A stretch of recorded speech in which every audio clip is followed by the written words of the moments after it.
When you're talking to beginners, for example, they're like, what should I look for? What should I, and you can tell them all about the quality. You can tell them all about the nibs. You can tell them, give them all the information.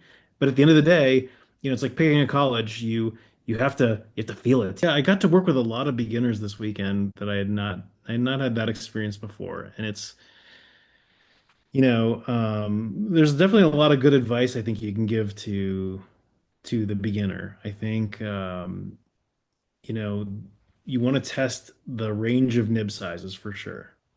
And there are people that will go right to a gold nib, and I think that's a awful move. You do want sort of something that is, I think you want something very smooth to be your first pen. But I think to your point, if you're not using a good paper, it's going to be a miserable experience. If you don't start with an ink that has it is a very good performing ink right from the beginning. It can really turn you off because it can turn off your entire pen.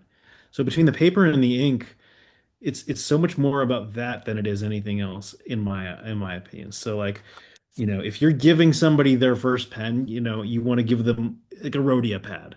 You want to give them I gave Alex a small bottle of Compact ink.